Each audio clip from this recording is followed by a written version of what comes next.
Hello, I'm Soldier Boy. Did you know drugs and drug-related crime have become a nationwide problem? All across America, drugs are destroying people's lives. But you don't have to be a superhero to fight back. Because your superpower is just saying no. So when someone offers you drugs, you tell them Soldier Boy said taking drugs is not cool, and anyone who does is a loser. Remember, real heroes don't use drugs.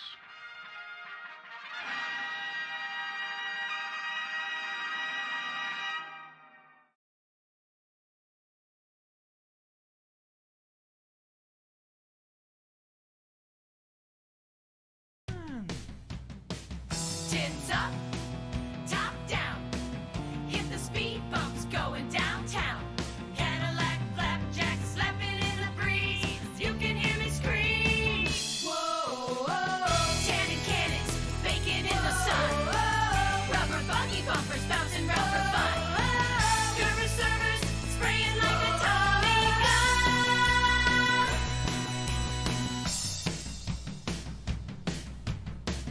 Killer rat.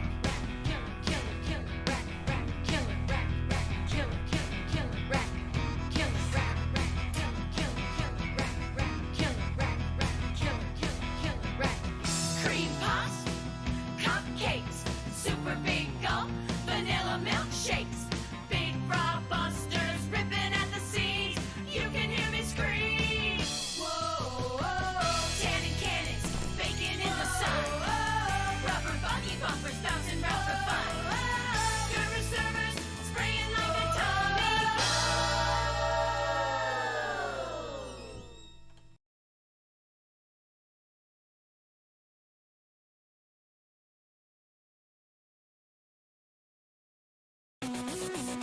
Yeah.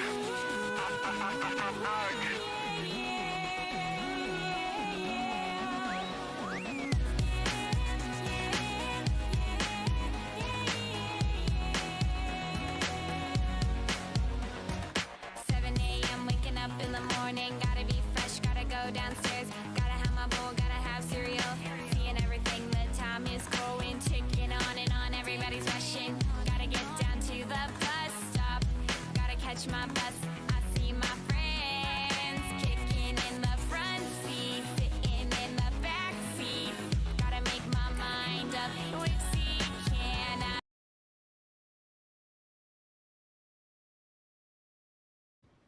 I'm trying not to think of myself as a piece of shit.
Please confirm.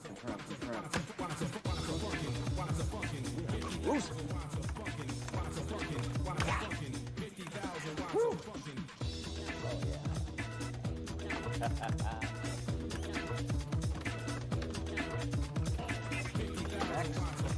Next. Too easy. No, don't. No. Yes. 50 cents, please. Fuck. Well, fuck. No. Fuck you. Shit, let's go fucking away. I'm rusty. Oh. 50,000 watts of fucking. 50,000 watts of funkin'. 50,000 watts of funkin'. Okay, the answer to this guy is you. Eternal destruction. Quick. Thank you. Return. 3, 2, 1, go. Come on. Yeah.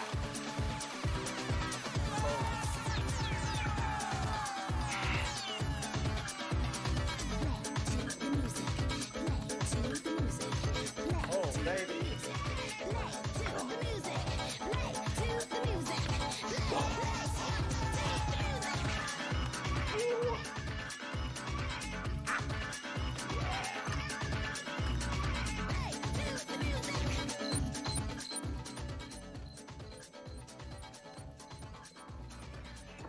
I just gotta modify the code.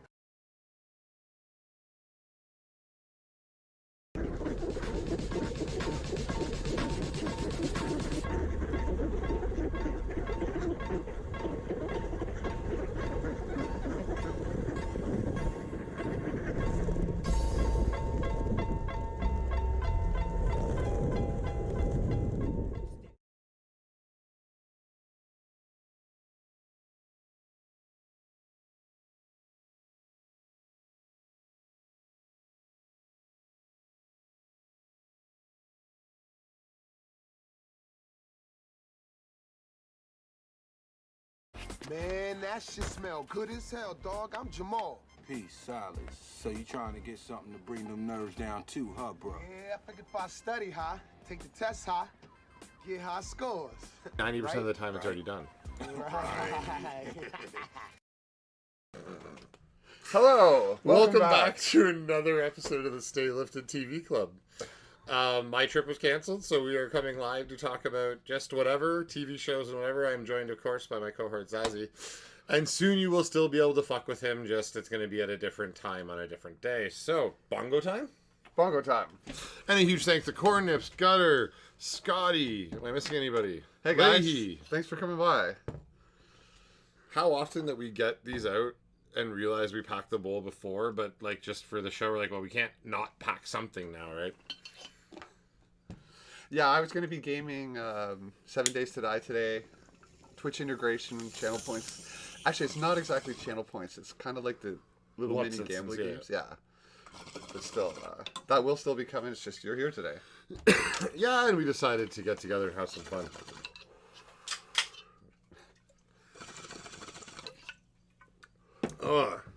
So Groot dropped today, which I think we might actually just watch on air next Wednesday. So they're little, Shorts. short, little, like under 5 minute. Yeah, 3 to 5 minute little shorts. Groot is a sociopath. He's fucking crazy. He kills an entire civilization in one. He kills other life forms like him. He destroys the ship and almost kills everybody on it. He steals from everybody on the ship and fucks with them. Like, this is a little evil bastard. And we were talking before the show, like, it's like Raccoon and Yondu who are part of this group. Some of them are just fine with This mass makes me murder. feel more like Grogu.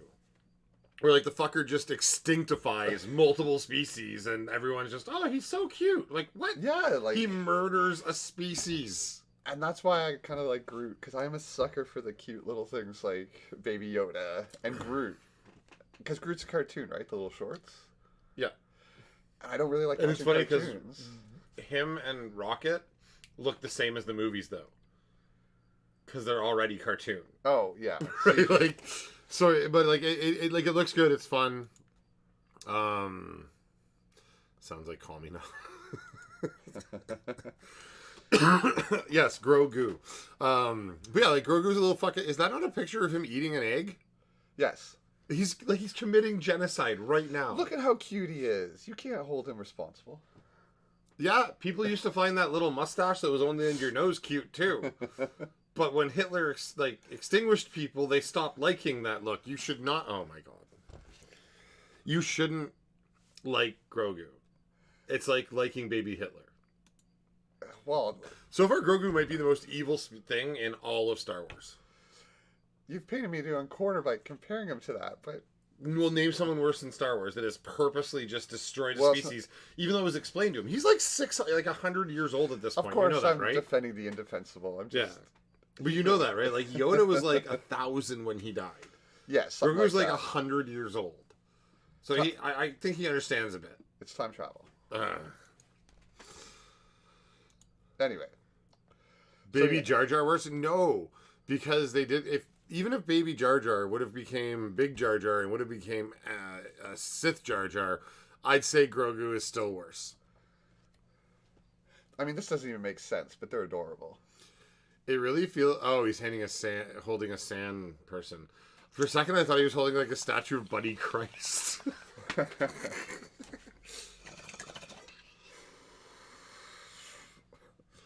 I mean, parts of it, yes. Oh wait, they can't see me when I no. Okay, eventually we got to change the scene so that when we skip into that stuff, it goes down here or something. Because little things like that where I'm just staring at you like, are you gonna take this shit down?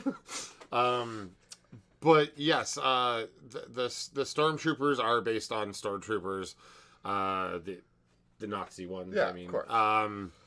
However, the entire property is really just ripped off from a handful of Japanese writings combined with Christ and Nazis.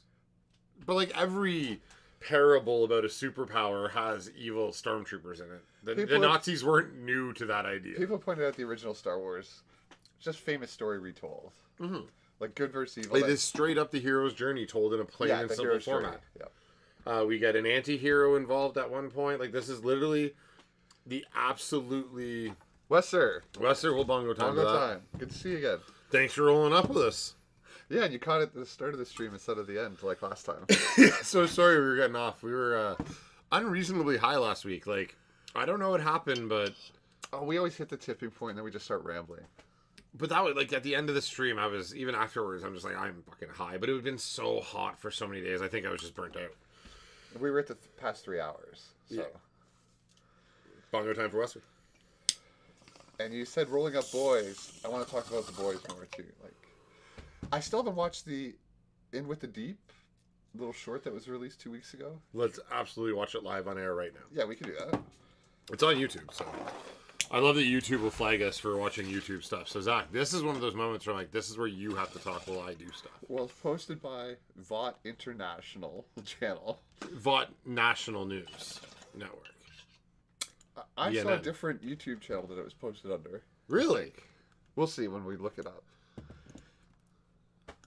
But I've also been seeing more YouTube channels posting stuff like theories for season 4 of The Boys. Like, even though it's been over about a month now, people are still talking about it. It's so good. Oh, absolutely. Including us.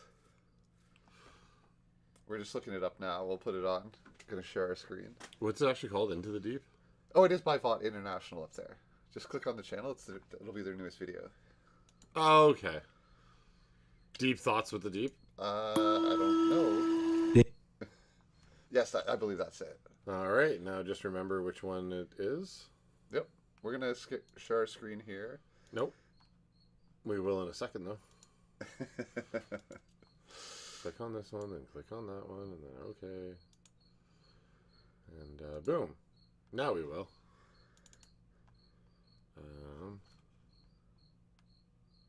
Yeah, it's not muted. Being attractive is its own sort of prison. What if we stopped offering thoughts and prayers, and instead offered prayers and thoughts? For many years, we've watched TV. But now, the TV watches us. You have my permission to love.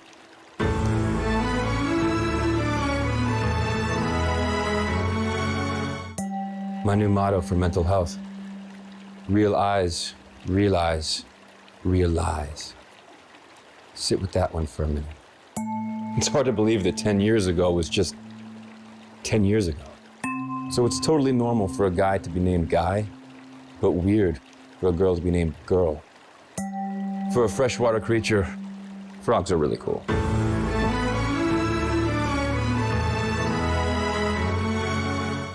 Did you know that if you're young, You haven't met most of the people who will attend your funeral. Ooh. If you drop a single tea leaf into the ocean becomes one very diluted tea. I mean, at this point, why are they even called phones?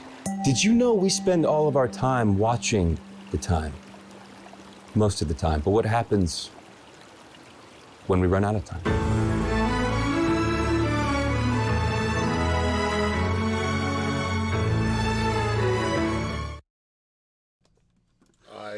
That was fantastic. Everything Eric Kripke touches. Wow. That 10 years ago was 10 years ago. It's hard to believe 10 years ago was just 10 years ago. For freshwater creatures. Frogs are pretty cool. Man, that was great. And again, if you don't already follow VOT International or the VNN network, you have to. It's so funny. The VNN News Network is pretty good. There's about a half hour worth of videos. Yeah, you can watch. And they apparently will start dropping new videos soon, and so it's kind of like connective material and little updates, so they don't have to give you a full where is everybody when you start the season. And I've seen interviews with the creators, and they're like, "The Deep's our favorite character. We're not lying. Yeah, like, we're not gonna hide it. He's our favorite." Apparently, writing the Deep is their favorite part, and apparently they're not going to be killing the Deep off anytime soon.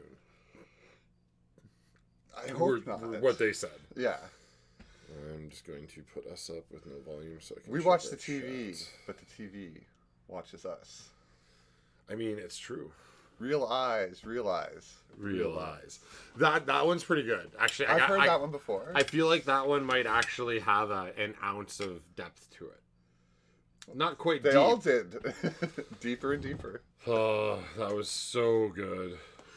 They're so bad. So that's Deep Thoughts with the Deep. And having just binge watched again all 3 seasons of The Boys, like he really has a lot of bad stuff happen to him. I know he starts out as the worst of the worst, but it's just nonstop. Like everyone around him being killed that he cares about, and everything going wrong, and he's being used and manipulated. I mean, you could say it couldn't happen to a nicer guy, but then he eats Timothy, like stuff like that. That's what I'm talking about. I mean, he made a woman eat his dick, and then Echo. Bongo Time for Echo. Thanks for coming by, man. We're talking boys and the Deep. He makes a poor woman eat his dick, and then he gets to eat his best friend. I think it's poetic justice. Yes, but the amount of stuff too that also happens to it, like the dolphin he's trying to save crashes through the windshield and dies because he's the dumbest fucking person alive. Yes. I mean, I don't feel like if you watch a moron put a bolt through his fucking hand with a nail gun through his hand, and then 10 minutes later do it again, do you feel bad for the 4th time? I'm not saying I'm feeling bad. I'm just like, holy crap, the amount of stuff that keeps happening to him. Because of him, not to him. He put a dolphin in an unsafe contraption and stopped short, and after dumping essentially, he dumped it and then murdered it. It's the road to hell's paved with good intentions. Like he's trying to save it. He's just an idiot. Although they paved a good, they laid a good argument for consent, but I mean, he's still fucking a dolphin. Yes, but then he's part fish himself, so then you have to wonder, like, he's got literal gills. We've seen them, and he can communicate with these things. It's like they're his friends. The gill scene. What are we smoking here? Since everyone's so into smoking.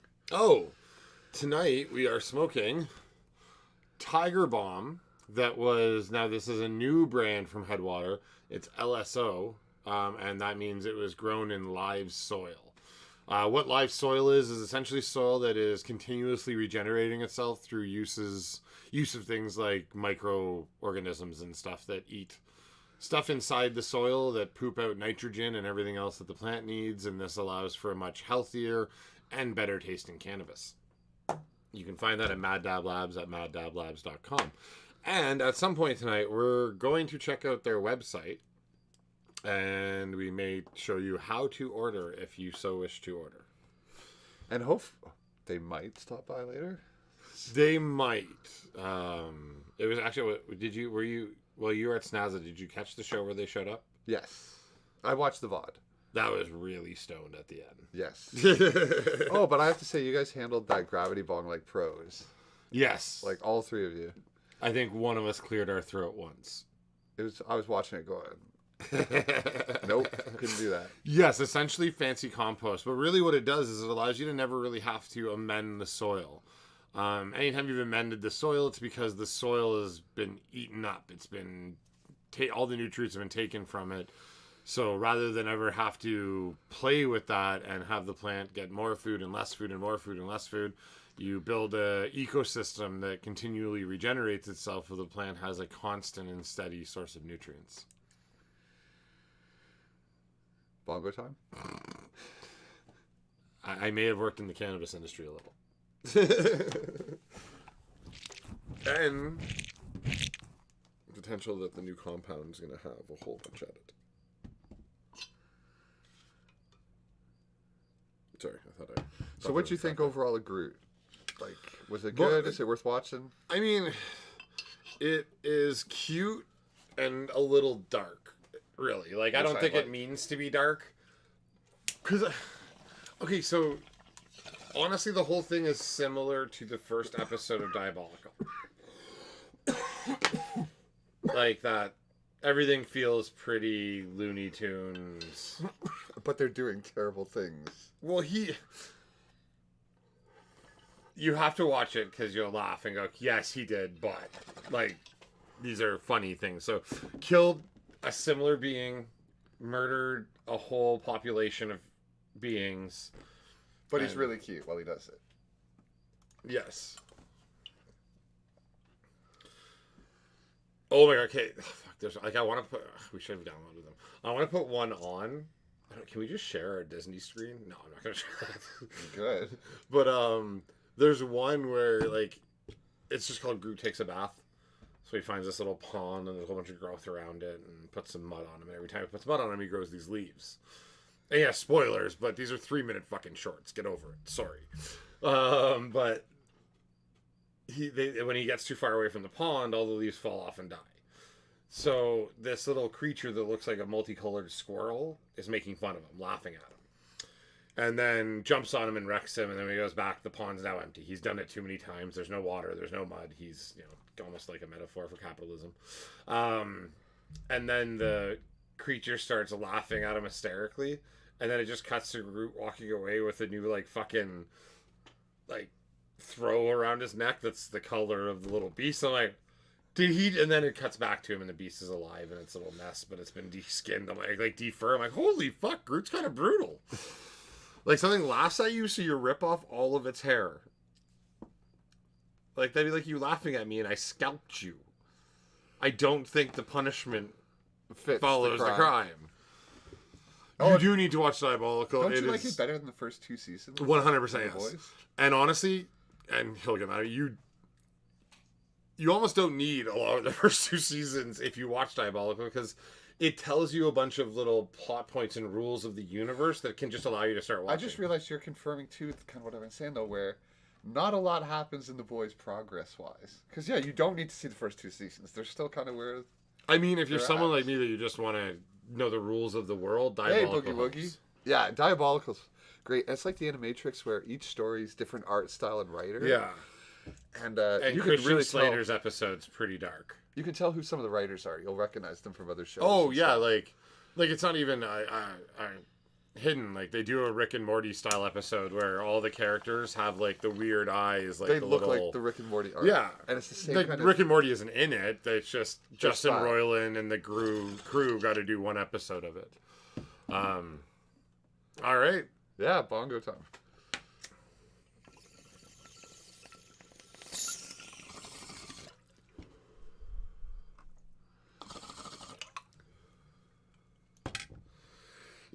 And thanks everybody for contributing to the dab challenge. Zach's very afraid. What was that? We're having some fun with that, and I know that every time you contribute, Zach gets more scared. Oh, I love doing dabs. It's just a half dab at a time is a bit much. Oh, since we're so relaxed tonight and not really worried, I think we'll put on a video at some point, plug in the other camera, and I think we should just roll it. We waited so long. We should just give away the bong tonight. We should do it. Like, we're here. Who cares? It doesn't matter how high we are. This does not take a lot of extra thought. It's plugging in a camera, and even if I hold it, we should get this completed. What do you think? Should we give away a bong tonight? I don't see the dice. It is down here. All right. Or the coins. We'll figure this out during a break. The coins are right over there. Somewhere in that right there. We'll figure it out. And the die is right there. All right. But yeah, we've been trying to give away a bong since 420, and we have been horrible at it. And I feel like we should add anyone in the chat today to the list that... Because, like, there's, like, 3 people that... Oh, I already have the printouts. Oh, right. This is all very, very organized. Yeah. I mean, maybe during the break, we'll look it over and be like, well, that person hasn't been here for a while. We'll just write someone else's name. We might do a swap out or two while we're taking a break. But yeah, sorry, Diabolical is... It's not that it's better than the first 2 seasons. If I would have watched them in line, I would have loved them more. But the cartoon is such a great introduction that it made me excited to watch The Boys, where I was like, is this going to be another Game of Thrones where I'm not going to like the topic matter as much as everybody else does? So I end up being the grumpy prick again. Like, you guys paint me to be all the fucking time. But, no, I don't think it is that in this case. Diabolical is just really, really good, and I love anthology-based material, which is why I love Animatrix, why I love Death Robots, why I love Creepshow, Twilight Zone, The Hidden Door, no, The Spooky Door, Futurama. Oh. You would go to that side of the door, and you would be through the spooky door. I've been rewatching the last season of Futurama because they're going to have new episodes soon. I have heard that. Were you a Futurama fan? Of course. Are you excited for new episodes? Have you watched through all the cancellations? And No, the new that's where I the stopped. movie? Oh my... Okay. You have to watch the movies. So essentially there's 3 movies that kind of have little cutaway and story arcs that they eventually cut back down into episodes.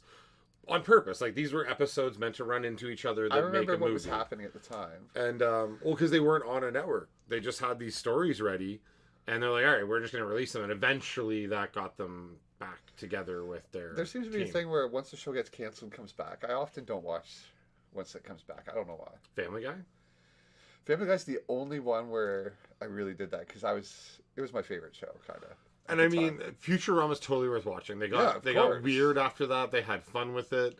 I hear nothing but good things. They did this weird and awesome scam movie where Bender eventually ends up with the control of scammers and goes through time stealing shit because he's got the 10111011, and every time he does that, he goes into a time bubble, steals something, puts himself to sleep under the base, sleeps through time, comes back out.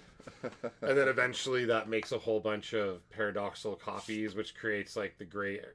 At some point, they also create the gray goo with Bender in the movies, and then, like, Bender changes all of reality. Big Game.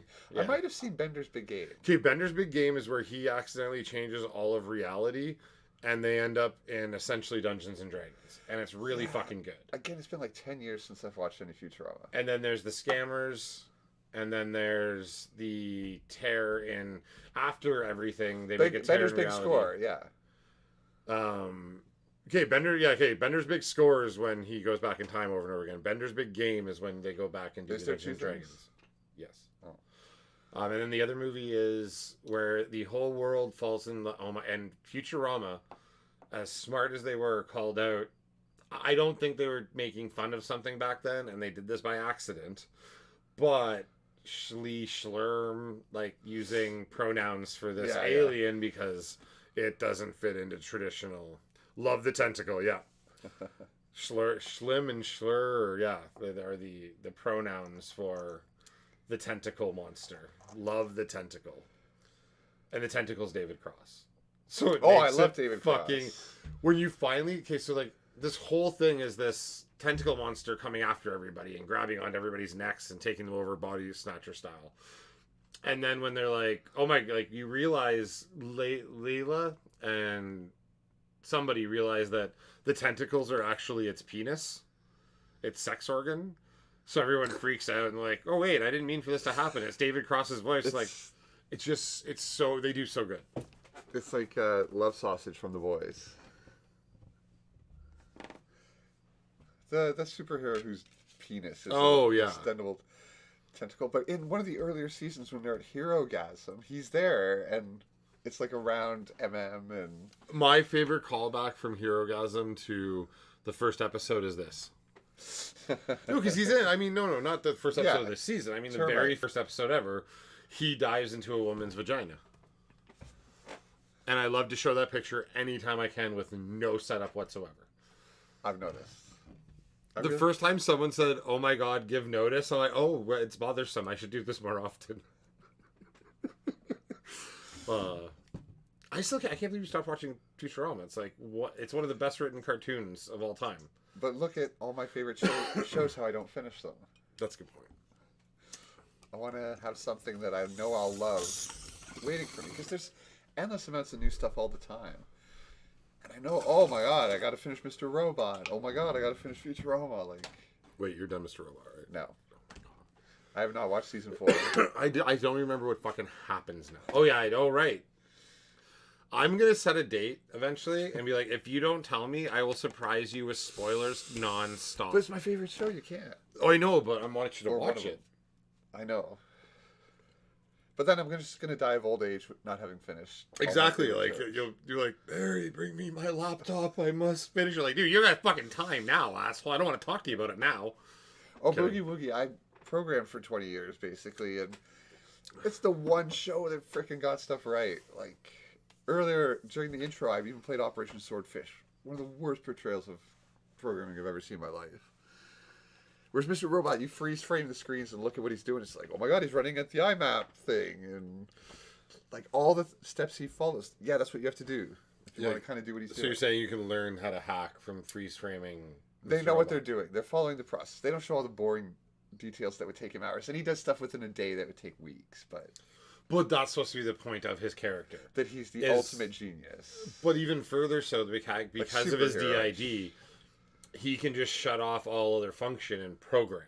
Yeah, the shows I've never watched on my tombstone. Dude, my tombstone, like, shows up... Okay, wait. Shows I've never finished would be very low.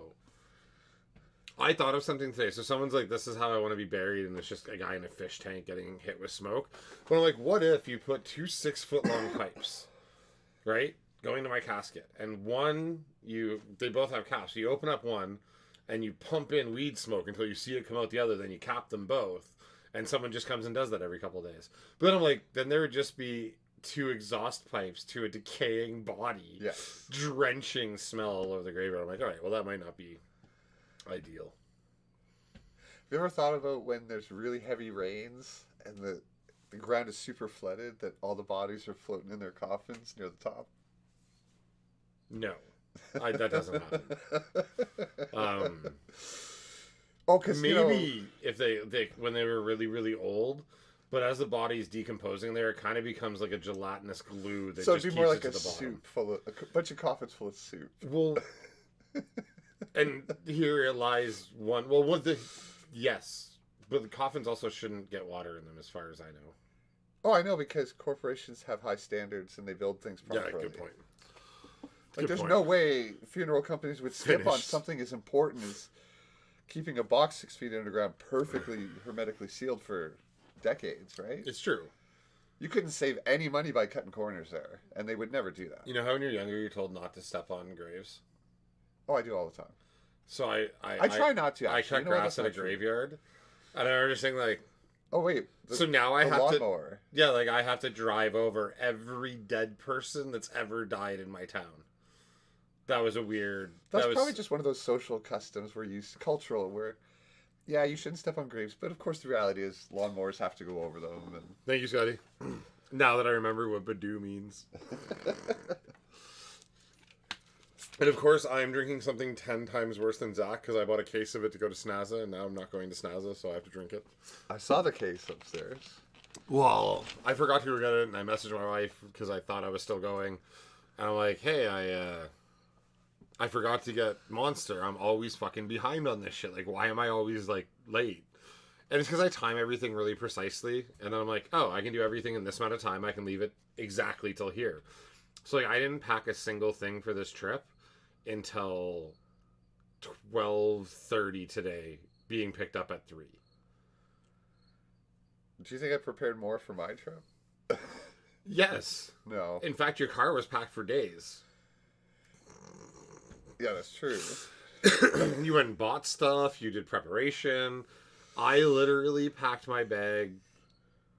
Like, I But see, it doesn't matter. You've been fine. I traveled professionally, right? So, like, I packed my bag last minute.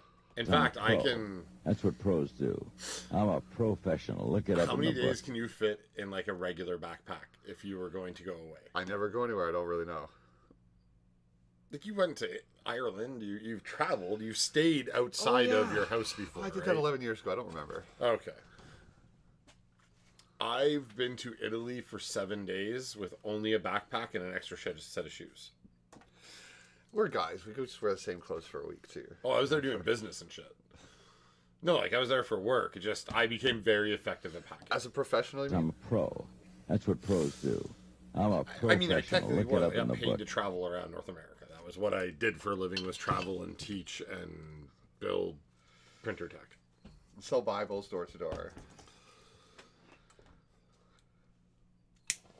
Have I ever sold Bibles? I think I might have got wrapped up in a UNICEF scam at a young age. I had a friend that was a Mormon, and he had done the, travel and do that thing. And he told me they get randomly assigned where in the world they go. He got sent to Hawaii. Rumspringa? Huh? Rumspringa? No, the church. Pilgrimage. Modern day Church of Latter-day Saints. Well, okay, I thought you meant like when they go to leave their area for 3 months and go live with secular people, but that's Amish. 2 young people in suits come to your door and say, "Can we talk to you about our book?" Yeah. He went to Hawaii to do that. That's kind of cool. Yeah, they spent a year there in Hawaii doing that. Like, if I was going to get assigned anywhere to do that. Where cool Kevin place. Is. Yeah. And Dank. Yo, what's up, Dank? Sorry, our YouTube chatter is a little quiet sometimes, and we can't see it on our main screen, so... Dank, I hope you're still there on YouTube, but Bongo Time.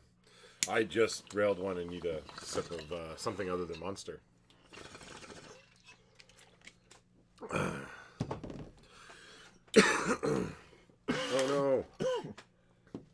God damn it. What? Oh, it broke. Well, it was cracked. Oh no. And I made a conscious choice to keep using it because I'm like, what else am I going to do? Look at it forever cracked? That's fucking stupid. Thanks, mofo. Yes, Dank, come join us in Twitch. It's where we have cookies. Oh, and speaking of Twitch, Corn Nips, if you're there, thank you so much for the 6-month gift sub you gave me yesterday. That was amazing. And Gutter gave me a tier 3 sub the other week too. Thank you. Yes, you guys are always very, very generous and very, very crazy. And we appreciate you very much. And then you come out and hang out here too all the time. It's awesome. Yeah, where just your presence is required here. Nothing else. And here's a video for that we made for you guys. He was always a little crazy, right up until the end. He spent all day in the forest with imaginary friends, until one day his mental health, it took a real downfall. He said, "I hate all of my friends, and I want to kill you all." Christopher Robin. Christopher who? He wants to kill Winnie the Pooh. Christopher Robin. Christopher who? He wants to kill Winnie the Pooh. And we're back. And this is a dab rig that broke. I just want to bring it up to the camera and show you what happened, unfortunately. Oh, it's hard to see there, but along the stem here, it's cracked in half. Yeah, you can see right here, it's all broken. Oh no, please don't kick in. Shit. So, this happens, I guess, every few weeks here, I guess. When we get something broken. Rest of the profession. Oh, Beef Nips. Hey, thanks for coming by, man. And Beef Nips, thank you. I wanted to thank you while I was gone a couple weeks ago. You gifted me a sub to my own channel, so thanks for that. I never got to thank you. That's okay. All right. I will be slightly off camera for a second anyways. So we're setting up more dabs here? Yeah, we're going to use your High Sci. So High Society is a bong company that specifically specializes in making science themed. You're putting everything in front of it. I'm trying to show it to the camera. Science themed glassware meant to look like medical beakers, medical equipment, stuff like that. There we go. It's weird to set up. A little more water. Just because there's multiple chambers. And you have to fill all of them up. So it's got a bubbler, diffuser, I guess, and a splash guard. Essentially a recirc. So, yeah, where did I put the little piece of metal? Oh, right there. Okay. So, what we're doing here, for those that don't do dabs or dabs aren't big in their area or haven't really made it there yet, this is any bong in reality that looks like this, the straight up and down ones that have the 90 degrees and all these fancy different things in it. Now, this was really brand new and beautiful when Zach got it, but then he smoked a bunch of weed out of it for way too long. And never cleaned it. So I've gotten it back to here, and eventually I will make it perfect. You mark my words. It's just going to cost about $40 in alcohol. But what we're using is a titanium nail. So this is a piece that we superheat with a torch. And it fits in 2 different sizes. Well, technically 3 different, but the big one doesn't really exist. 2 different sizes of inlet. One being our 18 mil, one being our 14 mil. Primary, these standing bongs, the straight shafts, are all going to be 18 mil. And that fits in there nice like that. Now, what actually happened to the other one is if you leave your carb cap on, which ours is a little sword, if you leave your carb cap on, it gets stuck. And people's first instinct when something's stuck is to turn it and jiggle it back and forth. So that jarring motion with it, not with the extract sticking these 2 pieces together, is what caused that break. And like, that's a $250 dab rig. I'm pretty sure I broke it, so not the end of the world. It happens. I bought it off of a friend who was moving and needed some extra money, and I'm like, wicked. I blame Ryan. Nah, not this time. Well, he's not here, especially though. Very true. So, we are now going to do a dab out of this. And again, if you're not familiar with what dabbing is or what we're doing with this, you use extracts in these. Today we are doing some dry diamonds. Dry diamonds go through a process called CRE, which is kind of a process of filtering. Some people use it improperly and put really bad stuff in just to get THC out. But I was going to blame Drew, but he doesn't smoke, so it's kind of hard to blame him for breaking it. I mean, but Ryan he doesn't smokes. smoke firsthand. Oh, and he always denies he gets high, because within 30 minutes you can tell that he starts getting high. It's funny when we smoke out at like a party upstairs in like the dining room's hot box and there's like 15 people inside, because Drew will be at the table and then at some point he'll get up, move to my couch, grab whatever munchies on the coffee table, lay back on my chaise, and he is no longer talking to people for a good hour. And yeah, it's just hilarious. And he does it every time. He's like, I don't get high. What are you talking about? I'm like, you literally disappear at every party at some point. Or I've noticed the other thing he'll do is he'll just start talking about all kinds of weird stuff. Like we were at a party and for like 10 minutes he tried to tell me about his favorite color and he couldn't decide. I'm like, what are you talking about, man? Like, come on. What is he talking about? He's talking about being stoned. He just doesn't really get that he's stoned. Yeah, I saw his message in Discord as well, Scotty, and I'm not sure what Drew was talking about. What? I forget what it was specifically. He said, and we're not talking shit. Drew's one of my best friends. I love this man. We're talking about shit about Drew because he's our friend. Yeah. It's not even talking shit about him. It's just when he gets high, he doesn't know he's high. Oh, tonight is. I'm like, was he asking us to present. Oh, what yeah, would be like, what's the about, stream or- tonight? I'm guessing what he meant. No, 'Cause he it's more cryptic. It's ambiguous. He probably just forgot that we weren't supposed to stream, and I forgot to tell him that I was back right away. He's missing the question mark that I thought DD And used extraneously. Last stream. Scotty's favorite color is balls. All right, let's try this thing. Oh, I should have given you first one. It's yours.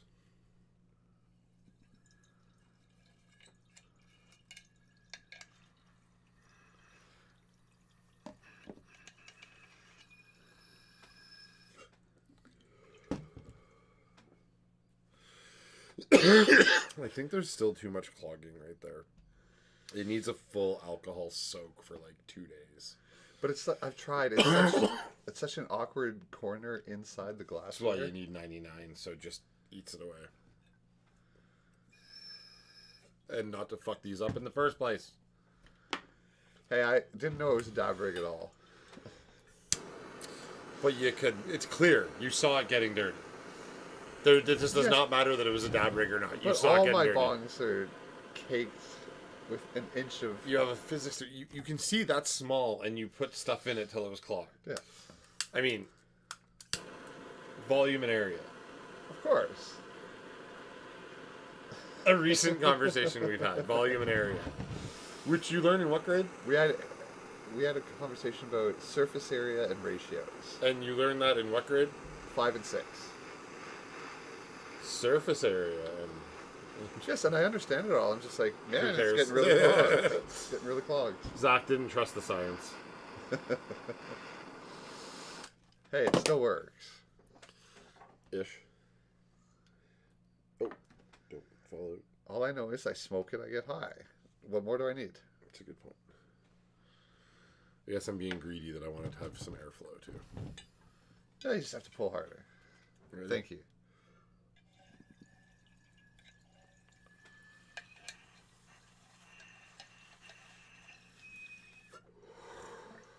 Yeah, that's a little hard to pull.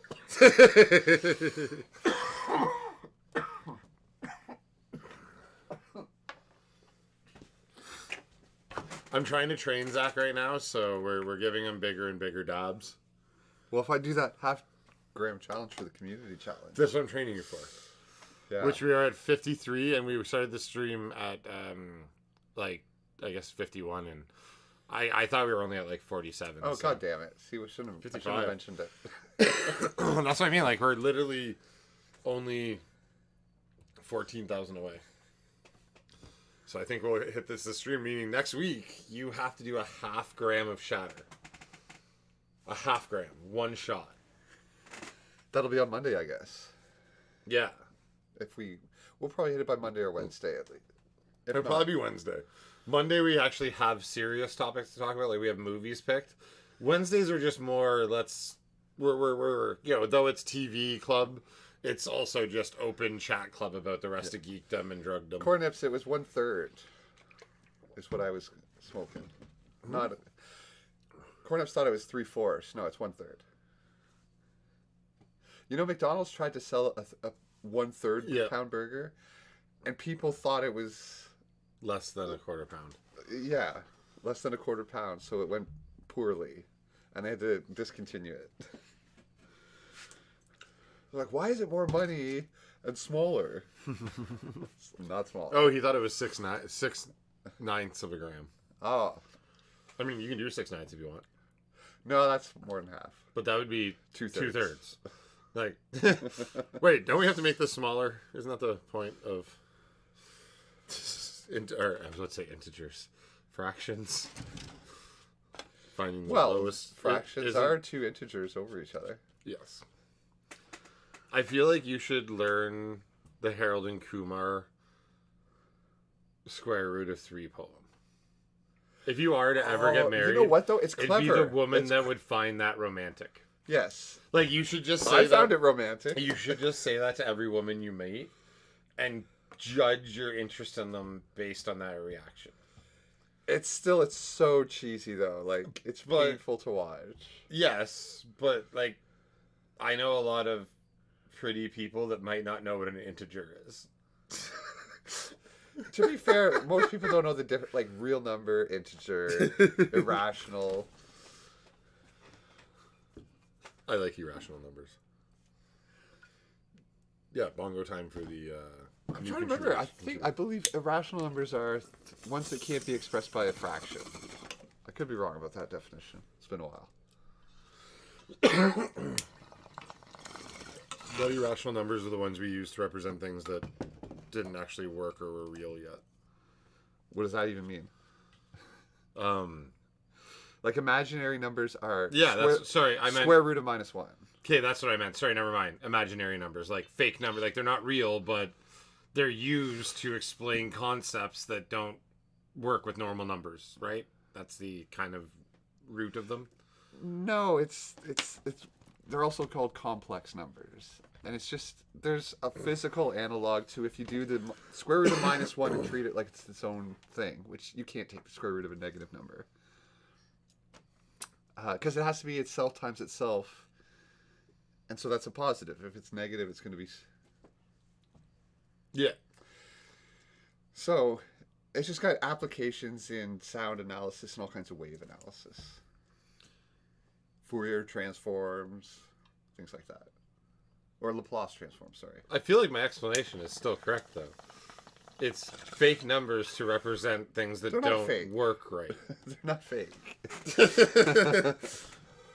Square root of these nuts. Yeah. Scotty's balls. That's the answer to that. Two negatives make a positive, yes. But the square root of something is... Like when you... the negative answer one, is when it's times itself, you get the answer. Yeah. So when you have two if the answer 3 is times 3 is 9. Yeah. And so the square root of 9 times, is 3. Sorry. Yeah. But -3 times -3 is... Positive 9. Yeah. So you can't have something that ends up being which a negative. I've always hated. So +3 times +3 is 9. -3 times -3 is 9. Positive 9. Like, everything equals 9. Why does it all equal 9, Zach? No. Sigma. Sigma. Ligma. That's the square root of sigma.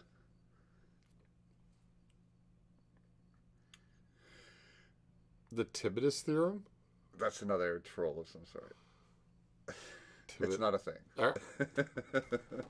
But I don't know the troll, so now I'm falling for the troll. Please. Tip of this dick. Ah, there you go. There you go. Yeah, okay, cool. And I read it 3 times and did not get tip of this. It is a thing. We got way over. I like when we get into physics. You still have to do your talk. Like you have a whole presentation ready. That was quite a while ago. It is somewhere. Yeah, like you're supposed to be teaching physics on this channel. We did promise that at one point. You did a bit here, right now. Like you taught a little bit. There's no one holding me accountable. I don't have to. I'm trying to right now. These are the words coming out of my mouth. I don't want to, and you can't make me. Which I can't wait for the music video for a song based on that. You did want to, and I'm not trying to make you.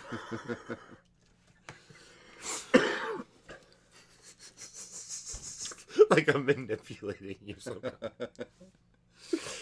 Just trying to get you to share some science. We get pretty stupid on here. It'd be nice if every once in a while we might elevate brain cells rather than just fucking kill them on this channel.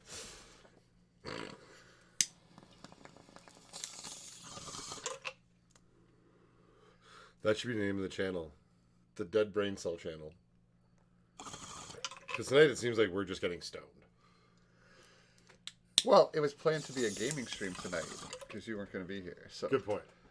We didn't really have an agenda. I messed everything up. Although I did write some... Oh, Batgirl. What's up with that?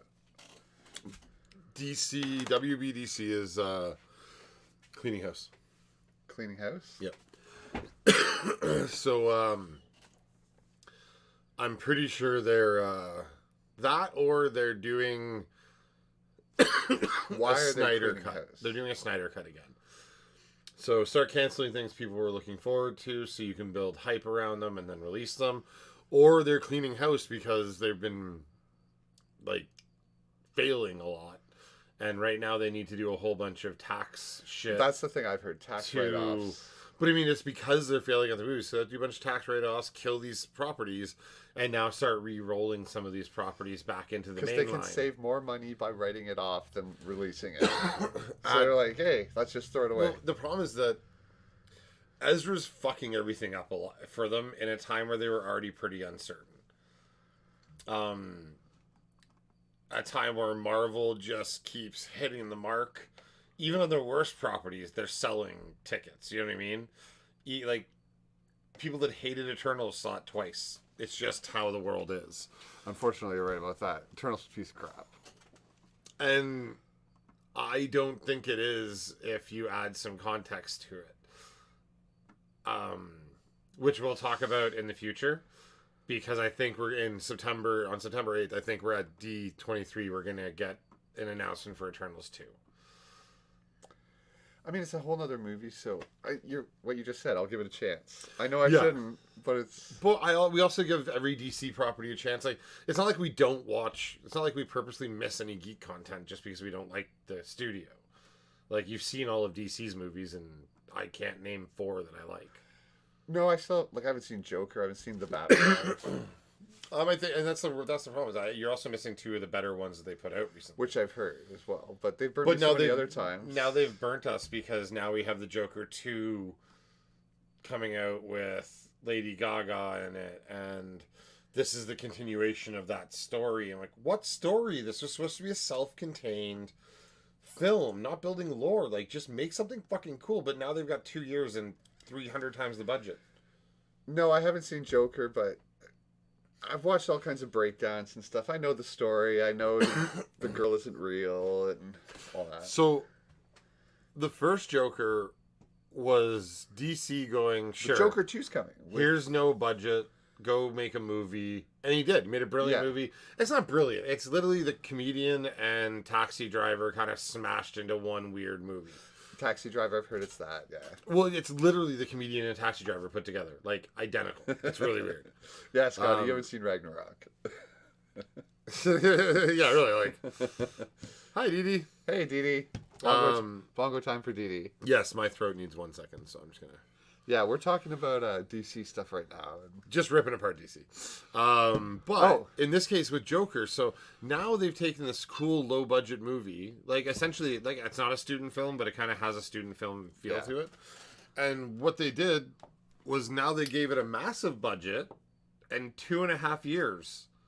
It's like, what the fuck are you doing? Defeating the purpose of what made it successful. Yeah, and, okay, so I recently watched the Woodstock documentary.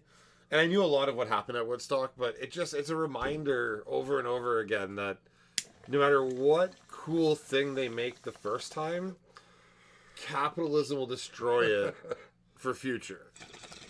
And unless you plan a property that way, that the first movie's supposed to be low budget and the second movie's supposed to be a big budget. Like, you remember I pitched that script to you? Where, like, it's literally supposed to be guys camping, but part 2 is supposed to, like, lead right into like this end of the world apocalypse thing, right? Or Matrix 2 and 3. Hey, that was so good, make more, quick. And just claim it's all part of the same thing you had planned. Yeah, instead of, hey, you know what? Here's a budget. Here's all the time you need.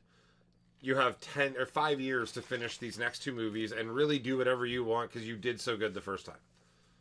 Even with us fucking up the whole battery thing, you still made a great movie. You know, even without us. So, yeah, they should have just given them all the time in the world. And in this case, I think... Scotty didn't see Guardians. That's kind of the same kind of crime as not seeing Ragnarok. No, it's not. They're equal movies. No, they're not. Who's better? Ragnarok. I would say maybe all day. Guardians. Both Guardians up against Ragnarok wins. I don't agree with that. And the reason for that is... that Guardians could be entirely plucked out of the MCU. Yeah, and I don't care about that. And a lot would be... Oh, I do, though. Yeah. this is a massive. So I'm not saying Guardians aren't good. Like, don't fucking twist it. I think they're Thor's brilliant Ragnarok movies. story's kind of independent of the rest of the MCU. Well, it's okay. This isn't the reason why I'm mad at how they treat Thor, because it's not supposed to be. Like, he does so much in the universe and has so much dark shit happen to him, and that he's just a running joke. Even, like, think about his role in Avengers. The biggest scene in Avengers that everybody remembers is Hulk punching Thor out. Like, what? Thor's a fucking god. He's dealing with the fact that he's going to have to kill his brother today, and you just have him being punched out by Hulk in a joking scene. They just don't take the character serious when they should be given his contribution. Where Guardians isn't meant to be taken serious. It's always been a ragtag weird group of things that has a lot of comedy to it. And there, James Gunn is taking it way more seriously. I've heard... Once Chris Hemsworth was discovered to be actually a pretty good comedian in stuff like Ghostbusters, I think they've shifted a lot of these things too. But he's only funny because he can play pretty unaware. As in, attractive and unaware. So they're milking him for his talent. And for the detriment of the character of Thor. Yes. Because I don't think Thor, they care about that. I know, but there needs to be some blend of the first two Thor movies, that character in these ones. Like, in Thor 2, he showed real emotion.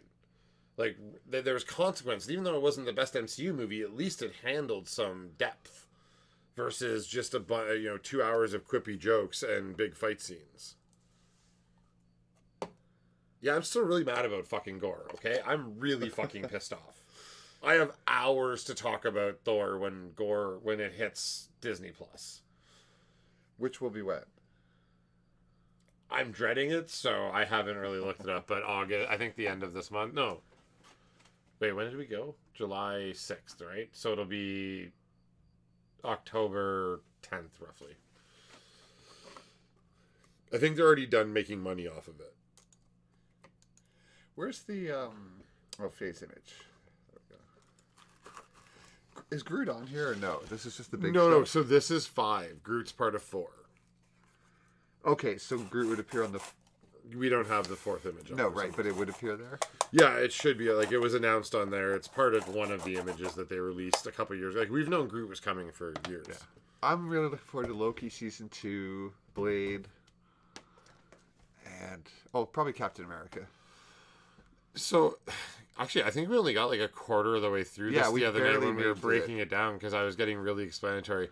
I think we left at Guardians and just kept telling everyone they're going to die. Yeah, I want to see that too. Loki, along with Quantum Mania and Secret Invasion, will be a linchpin movie around the story of Season 5. Or Season 5. We might as well just call it fucking Season 5. And then Blade will probably stand alone, setting up with Daredevil. And you see that missing spot at the bottom there underneath Captain America? Yes. I actually think all of that will shift closer together, and there'll be 2 spots there, and one of them will be another horror-based property. I guess they can throw in as much as they want. Well, I mean... Anywhere. They also try to... I think they try and keep it to under 10 to 12 properties per thing now. I think that's more a marketing thing rather than, hey, here's all the 40 pieces of media we're going to cram down your which throat. is also why they give us 40 pieces of media across 3 phases. Like, there's rumors for phase fucking 7. They have movie announcements for the next 6 years right now. Because they look at something like Star Wars and go, well, that's been going for 40 years. We might as well start planning for at least 10. Marvel's... And not the next 10. Like, okay, I remember when they released to Endgame. And we just got Infinity Saga, I think is what, or no. I think it was just Avengers 1 and 2. Or whatever, like they just named them innocuously. And like, that was 4 years before Endgame came out. I'm like, my mind's fucking blown that I'm still gonna like this shit when Endgame came out. And now here we are almost 4 years after fucking Endgame. Coming up to Endgame, I'm going, wow, there's a lot of movies out now. But it was nothing compared to phase 4 and 5 and 6. Well, I mean, we had 24 properties to 26 properties to Endgame. Yeah. Now we're getting that. We didn't even have TV shows yet. Like, we had, but not really, kind of Shield in and doesn't out. count. Yeah, like, Netflix doesn't really count. We don't know what's canon and all that. They were kind of all working alone. But, I mean, like, the mainline MCU was just movies, and there was it 28 properties? It might have been 28 to get there. And then from here to there were like phase 4 had 6 television shows and at least 6 movies. So like we're ramping up at least 2 to 3 properties per phase that they're cramming in, and now we're at 10 with and you at look at least the amount 3 of more releases. Star Wars properties too now. Yeah, like when you throw in all the cartoons, the live action shows, and the number of movies and side movies. And it's funny because Star Wars, it's not even like everything lands. Like, they're openly criticized about the last 6 films. There's so little in Star Wars. Like, I like a quarter of Star Wars stuff. It would expand so much if you would just listen to me and watch the goddamn cartoon. Oh, I know Clone Wars is supposed to be the best. Yeah, it would get a little better if you would. But, so as that continues through here, like I said, Blade is going to just be, like, Blade, Agatha, Daredevil, and... Because I think Daredevil is actually going to be hardcore New York crime. Scotty, it's kind of like what we were saying. Think of them as seasons. It's like, okay, well, we'll have dealt with Kang by the end. Yeah, the thing of them, multiverse. Like, every phase has an arc, right? So Season 1's arc is leading, or Phase 1, Season 1, whatever. We call it Season 1 because we're making a joke based on another YouTube channel called Pitch Meeting, where he makes a joke, or like, well, what, do you need to have seen anything else? He's like, yeah, like all 27 movies. He's like, what if you haven't seen it? It's like, oh no, we're kidding. We don't give a shit. This is the world's longest television show. If you're not caught up on it, not our fault. It's not our fault. They're right. They're absolutely right. If you haven't caught up, not their fault. Mofo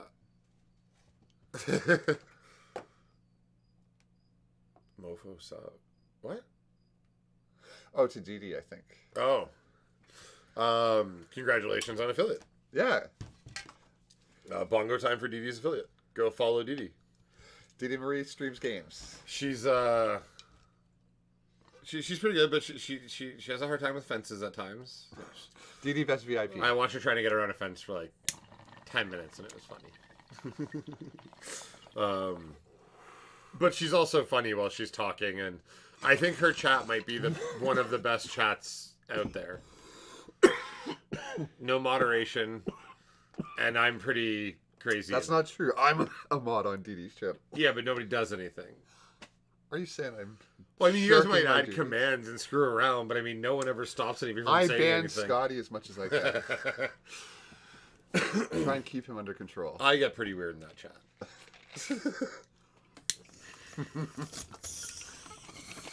Thanks, Scotty.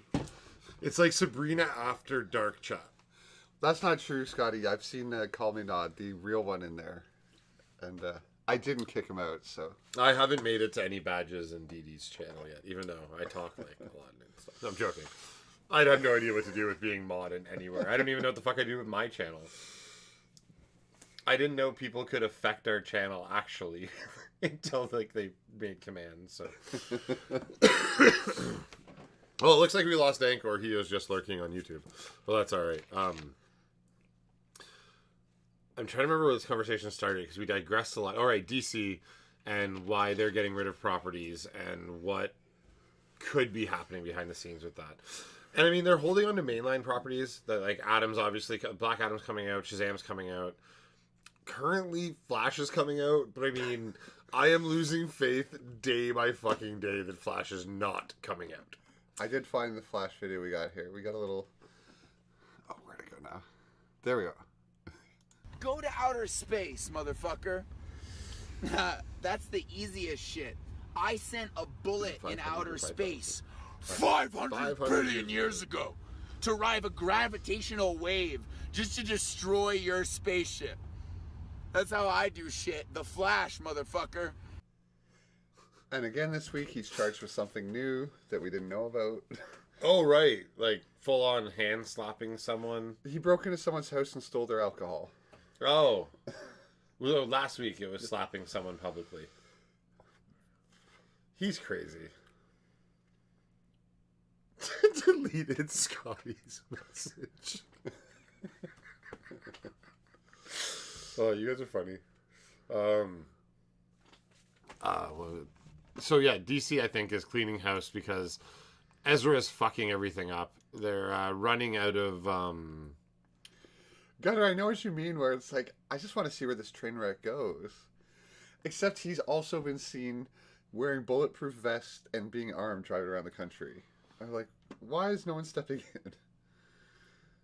I But no one actually in his completely agree with that. No one in his life would listen. He's got all the money in the world, like relatively speaking. Brie Larson vest splash. Well, in talking about Brie Larson, she will be back very soon, actually, and I'm kind of excited for her return. Not specifically hers, but for the Marvels. And given the announcements, I think, that are going to take place at D23, I'm getting closer and closer to thinking, though, yeah, she'd make a great Buffy. Oh, I hope they remake it with her tomorrow. And I hope it starts with her, like, murdering Sarah Michelle Gellar as a vampire. Scotty, I with already a deleted, dildo cross. I already deleted one of Scotty's messages. I don't want to push him over the edge, but I would totally delete that line. No, that was great. One of my favorite. But, yeah, actually with the Phase 6 announcement that I think there's going to be an X-Men property. And I think the post-credit for the Marvels is either going to set up Secret Wars because of her connection to the Skrull and Kree, or it's going to set up the X-Men in that Rogue's going to put her in a fucking coma. I hope, I'm praying. I don't want to see Brie Larson in a coma. I just want to see Brie Larson as I see Miss Captain Marvel or Captain Marvel in a coma. coma. Yeah. Because I don't really like the character. She's just OP. Like, absolutely. Like, she just flew in with Thanos with the fucking Infinity Gauntlet on and just fucked him up. I want to see Captain Marvel in a coma, not Brie Larson in a coma. I want to see Brie Larson dead. He had to punch her in the head with the Power Stone to even move her back. She's too overpowered. Like, yes, no consistency in her power. Again, I still remember why they even needed to bring her in. Like, she was unnecessary to the story. Okay, no. Her movie was coming, and they wanted to tie her in, so they ham-fistedly wrote her movie post-credits to fit and make it seem more important. Which I don't understand, because they had years to make this movie. That's what I mean. You could have done the whole thing without her being involved at all. Mm-hmm. Or when Thanos snaps, like, you could have just introduced her like you did Spider-Man. You didn't have to set Spider-Man up. You didn't make a movie. You just fucking, here's Spider-Man. Yeah. No setup at all. I don't care about any of actually, you know what? If they would have done it that way, just introduce her, she kicks Thanos' ass, and then we get her set up, like we did with Spider-Man, I'd be like, that's fucking awesome. Yeah, that makes sense. I wouldn't want to see that, but the only reason Spider-Man got that treatment was because no one wanted to watch fucking Uncle Ben die again. Yeah, I'm so sick of that. So, how many times have we seen Peter Parker's origin story? Yeah, like, I don't want to see his origin story, but now we're gonna get it. It's the same with Batman, actually. Or you got to see the alleyway. I actually want to see I want to see it one more time. Did they do it in the Batman? No. Okay, good. Sort of background. But no, just I think that in the movie there's like this scene that kind of hints that the Joker might have been part But of again, it it's like somehow. Tatooine. It's like, why do we always have to talk about it? Everyone's alive in that movie. Bruce is alive, his dad's alive, his mom's alive. In which movie? Joker. Okay, I didn't know that. Like, there's this weird, awkward scene where Joaquin Phoenix puts his fingers in a child's mouth, and I've never felt more uncomfortable in my whole life. Almost awkward fap. No, no, I'm kidding. It was just a very, very weird. So he's like making him smile, and like, who walks up to a billionaire's house, finger fucks the kid's mouth, like, and moves it around, and like no one reports this to anybody. Like, that seems to be more common in society now, these days. I'm not getting back for not saying it again. But you should watch it. But yeah, no, everyone's alive in it. So, but yes, you're right. No one wants to see that story again. But I want to see it again one more time. But I want to see it where his dad lives. Didn't Jesse Eisenberg do that in the Snyder Cut or something? No, he put a candy in someone's mouth, or as Lex Luthor. Oh, maybe. There's a scene. I just remember. Yeah, he does some creepy shit. But yes, that exact motion. Oh, that's so creepy. Oh man, I'm not gonna be able to stop looking at that. Wait, let me see. I want to time it.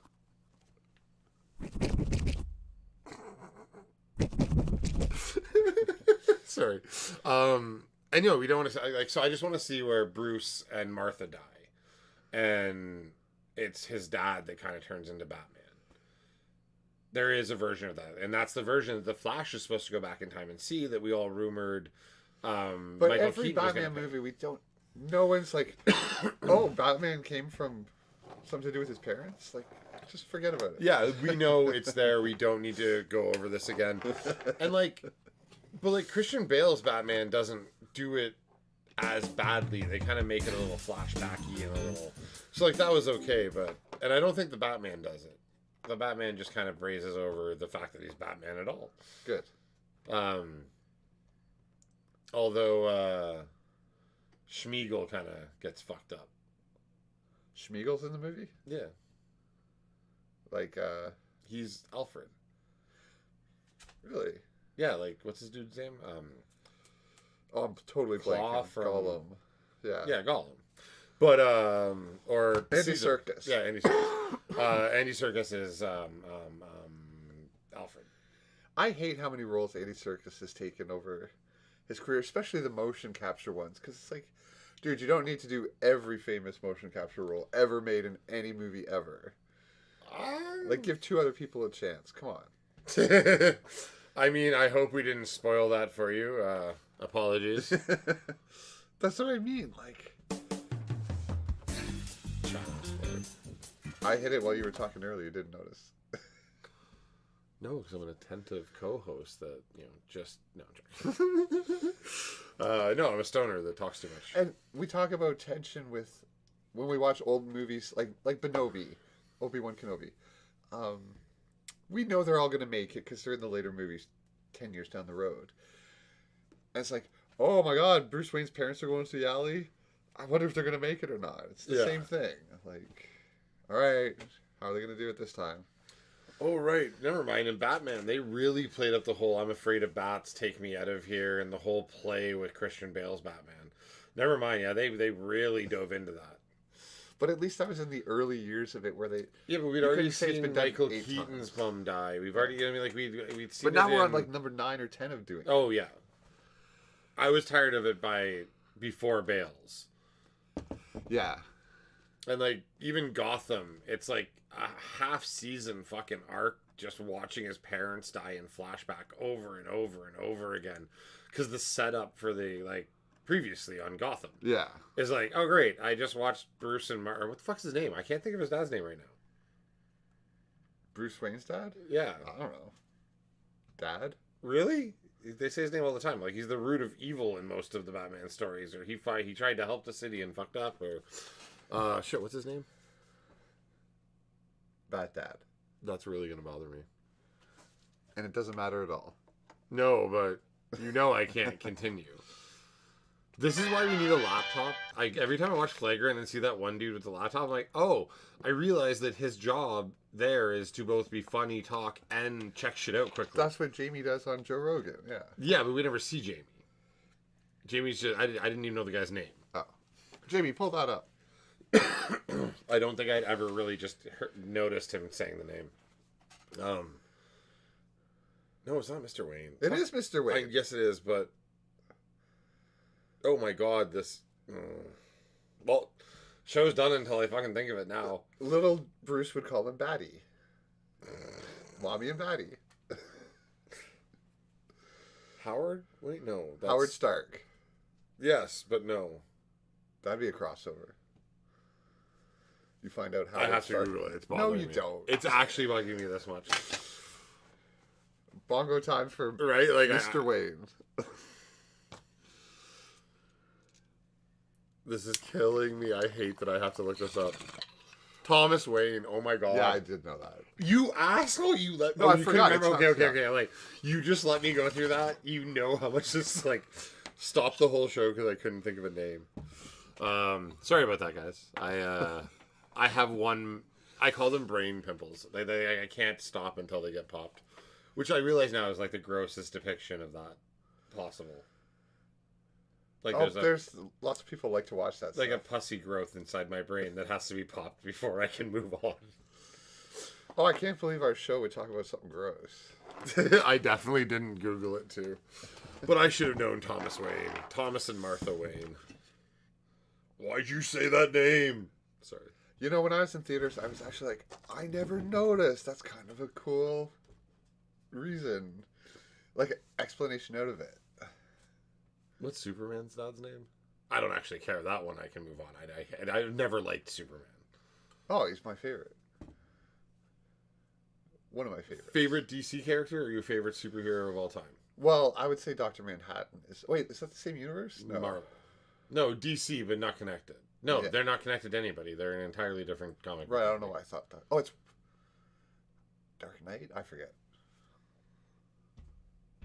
What's your favorite DC character? Possibly Superman. And favorite Marvel character? Any character, whole universe, not superhero, not mutant, matter, whatever you want. Wolverine or Hulk? Really, Hulk? Yeah, I always like the Hulk. Because he kind of is indestructible. He's almost like a god, strong.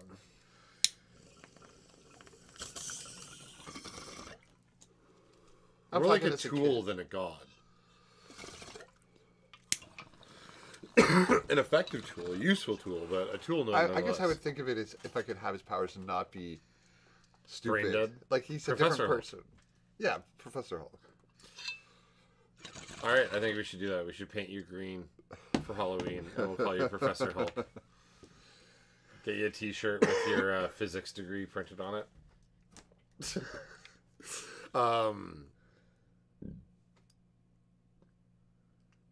I don't know if I have a favorite DC character.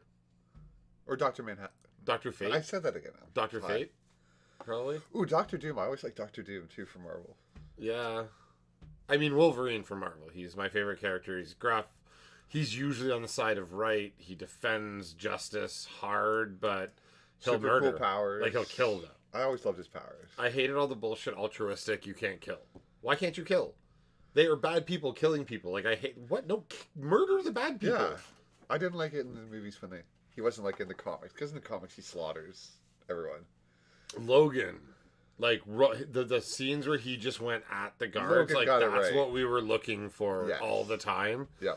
And I'm pissed that we didn't get more X-23. Like, that little girl had the right level of anger in her to be... Like, she did the character justice. Because X-23 is kind of feral in parts, but she's also very protective and caring. Like his daughter, but not. Yeah. But, yeah, it'll always be Wolverine for Marvel. For DC, maybe Dr. Fate, and Speaking I found of the that character daughter thing, later. I don't think we talked about this on air where... Sorry, go back to The Boys. Did we talk about it on air where Homelander and Stormfront might have been... Sorry, Soldier Boy and Stormfront might have been Homelander's mom, and Homelander's hooked up with Stormfront? Hell, Stormfront became his jack-off machine. Yeah.